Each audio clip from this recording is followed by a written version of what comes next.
What's going on? And welcome back to Conference One, your favorite show on Checkpoint. And I'm joined by your favorite guy, Dane. Dane, what's going on? That's right. I'm pretty good. I'm flattered now that I'm everybody's favorite guy. But I'm also very excited to be talking about Valorant today. Absolutely. What's going on? Well, week 4 just ended, which means if you haven't won one yet, that's probably the end for you. But we had a couple of great matches this week, actually, mainly in the East region, which we'll get to, and in the West region, which we'll get to last. So let's start with the Central region. Let's get the boring stuff out of the way. It's not boring. That's disrespectful. But let's see. UH Premier beat Western U to go 3-0. They're undefeated. One of the few undefeated teams remaining. No Icebox, no Viper. I didn't see Icebox at all this week. None of it. They're over it. I talked about last week how a lot of the better teams need to pick it up and start learning it. Or they said, or we don't. And we just never play. I was going to ask if you thought it was a good thing or a bad thing there was no Icebox, but it sounds like you think it's a bad thing. I still think that somebody can pull the Icebox card out and beat a better team. But it definitely has to evolve into not just being the, if we want to win, we can do Viper cheese. Right. Yeah. And I saw a Viper broken out. I believe it was the Cal Poly game. They broke out a Viper on Bind, which is like the first Viper I've seen not on Icebox in CF1. So maybe they're trying to experiment with her elsewhere, because they don't want to just rely on the cheese. Yeah, maybe she'll pop up more. But what was the next match?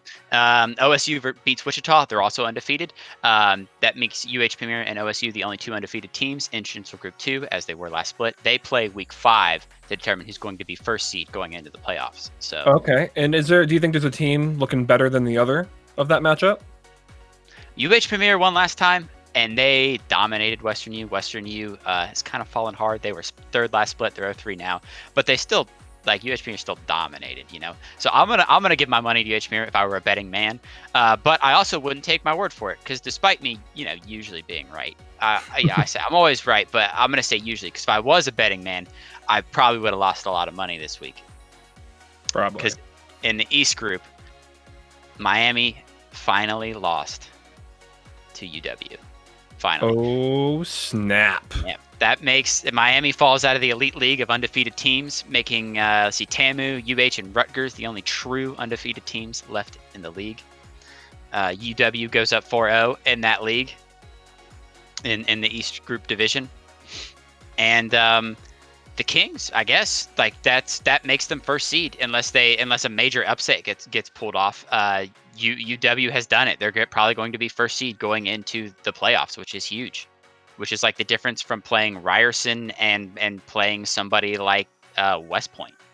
So UW will most likely be the first seed, but it's not going to be as much of a gap like it will be for Rutgers and TAMU, right? Because it sounds like it's more competitive in the East, while TAMU's league, Rutgers league, we don't really say UW's league. Right. So do you think if there was going to be a 1 seed to be upset, this would be the one to do it?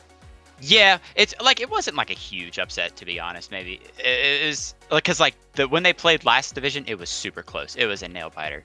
So I still would have put all my money on Miami, but UW just looked like the better team. They just outplayed them in every asset. There was no major cheese.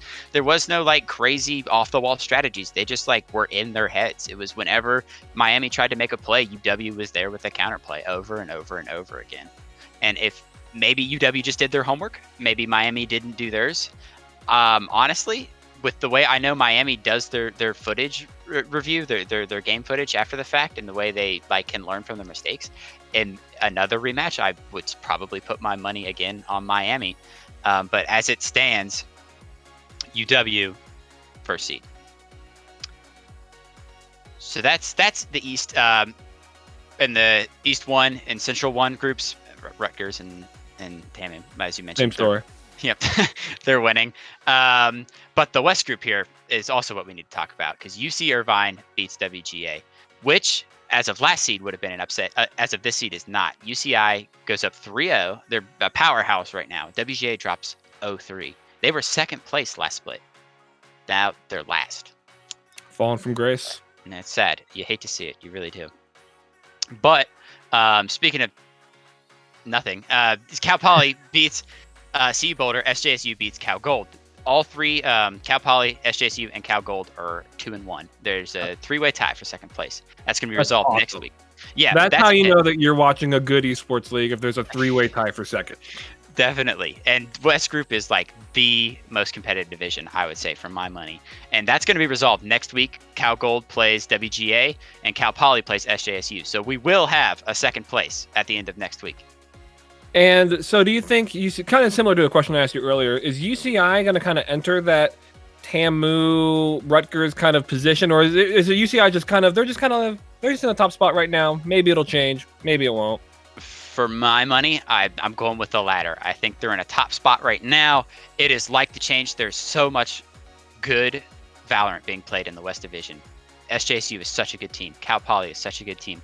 I would have said WGA is such a great team. I still think they're a great team. I think they were just off to a really rough start. I don't know. I think they'll have to get lucky to bring it back. But UC Irvine is going to have to keep playing at 110% if they want to maintain that first seed spot.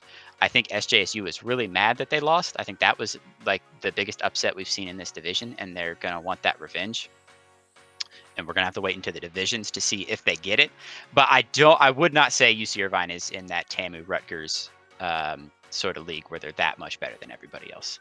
All right. Well, it sounds like there's a lot more film for everybody to watch. Mm-hmm. Dane, thank you for another great recap of This is week 4 of Conference 1, and we will see you guys next week.